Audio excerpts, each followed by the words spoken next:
భారతదేశాన్ని మొఘలాయులు పరిపాలిస్తున్నటువంటి కాలంలో ఈ దేశంలో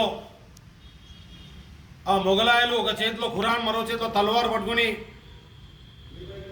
హిందూ ధర్మాన్ని వదిలి ఇస్లాం ధర్మాన్ని స్వీకరించాలి, పడితే ఖురాన్ పట్టండి లేదంటే మీ యొక్క శిరస్సును మేము ఛేదిస్తామని చెప్పి మొఘలాయులు హిందూ ధర్మంలో ఉన్నటువంటి ప్రతి ఒక్క వ్యక్తి మీద దారుణాలు చేస్తున్నటువంటి కాలంలో గురు గోవింద్ సింగ్ ఈ మొఘలాయులతో యుద్ధం చేస్తున్నప్పుడు తన 4 కొడుకుల్లో 2 కొడుకులు అయినటువంటి 9 నుంచి 16 సంవత్సరాలు కలిగినటువంటి జోరావర్ సింగ్, ఫతే సింగ్ వీళ్ళిద్దరిని వాళ్ళ అమ్మమ్మ దగ్గర వదిలేసి ఆ అమ్మమ్మ వీళ్ళను సంరక్షించుంటూ ఆ యొక్క మొఘలాయుల నుంచి వీళ్ళని కాపాడే ప్రయత్నం చేసినప్పటికీ కొందరు ఈ దేశంలో ఉన్నటువంటి దుర్మార్గుల కారణంగా వాళ్ళు పట్టుబడడం, వాళ్ళను జైల్లో ఉంచి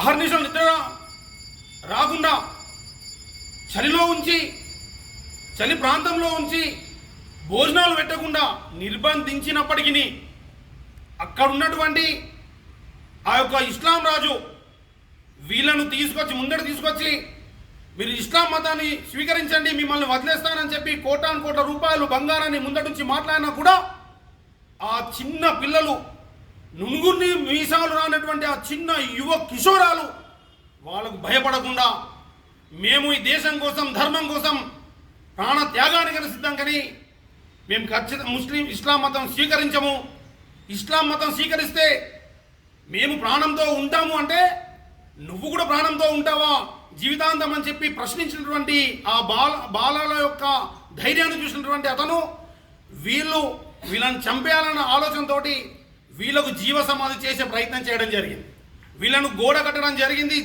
వాళ్ళను బతుకుండగానే.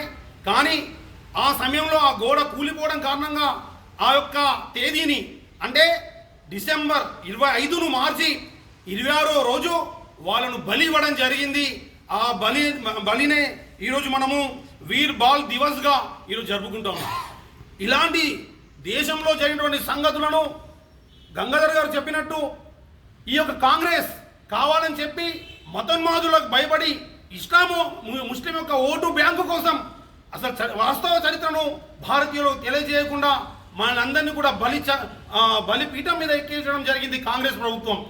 అంతేకాకుండా నేటి యువకులకు నేను చెప్తున్నాను, యువకులకు చెప్తున్నాను, చిన్న చిన్న సమస్యలపైన మీరు చాలామంది ఈ మధ్యకాలంలో ఆత్మహత్య చేసుకుంటున్నా ఉన్నారు. ఇలాంటి చరిత్రలు, ఇలాంటి భగత్ సింగ్ చరిత్ర, ఆజాద్ చంద్రబోస్ చరిత్ర, ఇలాంటి మేధావుల చరిత్రలు, ప్రాణ త్యాగాలు చేసిన చరిత్రలు చదివితే చిన్న చిన్న సమస్యలకు మీరు ఆధారపడకూడదని ప్రతి సమస్యను మనము ఎదుర్కొని ఈ దేశం కోసం ధర్మం కోసం మనం బతకవలసిన అవసరం ఉందని, అంతేకాకుండా ఈ యొక్క హిందూ ధర్మాన్ని కాపాడుకోవాల్సిన అవసరం ఉందని ఈ సందర్భంగా తెలియజేస్తూ ఈ యొక్క బాల బలిదాన దివస్ నిర్వహించినటువంటి భారతీయ జనతా పార్టీకి అదేవిధంగా అధ్యక్షుడైనటువంటి ఉదయ్ గారికి ధన్యవాదాలు చేస్తాం. గౌరవనీయులు భారత ప్రధాని శ్రీ నరేంద్ర మోడీజీ ప్రకటన మేరకు నేడు డిసెంబర్ 6న స్మారక దినం జరుపుకొని వీర్ బాల్ దివాస్ దినంగా మేము జరుపుకొని గురు గోవింద్ జీ పుత్రుడైనటువంటి అజిత్ సింగ్, జూజర్ సింగ్, జోరావర్ సింగ్, ఫతే సింగ్ వారికి ఘనంగా నివాళులర్పించడం జరిగింది. దాదాపు 1705 క్రీస్తుపూర్వం 1705 శతాబ్దంలో డిసెంబర్ 21 నుంచి 27 వరకు అప్పుడు పాలిస్తున్నటువంటి ఔరంగజేబ్ వారి సైన్యమైనటువంటి నవాజ్ వజీర్ ఖాన్ వీరిపై దౌర్జన్యంగా మీరు మత మార్పిడి చేసుకోవాలా, మా ఇస్లాం మతంలోకి రావాలా అని వారు చెప్పడం వల్ల వీరు ఎంతో ధైర్యంతో ఔరంగజేబును కానివ్వండి, వజీర్ ఖాన్ని కానివ్వండి వారితో పోరాడి మేము మా మతాన్ని గౌరవిస్తాం, మేము మతంలో ఉంటాం, మేము మతం మార్చుకోమని ధైర్యంగా వారికి చెప్పడం జరిగింది. అయితే వారు మీరు మతం మార్చుకోకుంటే మేము మిమ్మల్ని సజీవ దహనం చేస్తామనంటే మేము చావుకైనా తెగిస్తాం, కానీ మేము మతం మార్చుకోమని వారు మరణించడం జరిగింది. వారి వర్ణం ఏ విధంగా ఉందంటే వీరు పుత్రులైనటువంటి గురు గోవింద్ జీ పుత్రులైనటువంటి అజిత్ సింగ్ గారిని జూజర్ సింగ్ గారిని, జోలవర్ సింగ్ గారిని, ఫతేహ్ సింగ్ గారిని వీరిని సజీవంగా పెట్టి తిరుగుల గోడగట్టి సజీవ సమాధి చేయడం జరిగింది.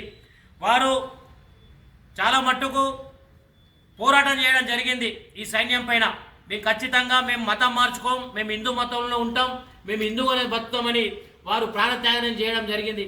మనం చరిత్ర చూసినట్టయితే మన భారతదేశానికి స్వతంత్రం వచ్చినప్పుడు ఆ బ్రిటిష్ వారితో పోరాడినే మన చరిత్ర చెప్తా ఉంది. గతంలో పాలించినటువంటి కాంగ్రెస్ పార్టీ చాలా మట్టుకు ఇలాంటి పోరాట యోధుల చరిత్రను ప్రజలకు తెలియజేయకుండా కప్పిపుచ్చడం జరిగింది.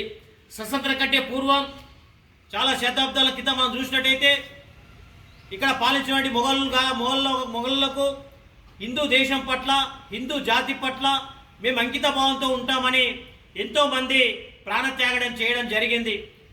ఈరోజు ఎన్డీఏ నాయకత్వంలో ప్రధాని నరేంద్ర మోడీజీ గారు ప్రధానమంత్రి అయిన తర్వాత అప్పుడు ప్రాణత్యాగం చేసినటువంటి చరిత్రకారులను, వీరులను మనం ఇప్పుడు వెలుగులోకి తీసుకురావడం జరుగుతుంది. నేటి సమాజం, నేటి యువత చరిత్రను తెలుసుకొని ముందుకెళ్లాలని మేము కోరుకుంటూ ఈ కార్యక్రమాన్ని మేము ఈరోజు జరుపుకోవడం జరిగింది.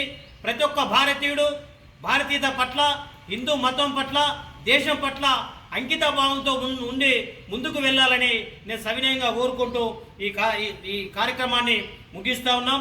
భారత్ మాతాకి జై. జై హింద్.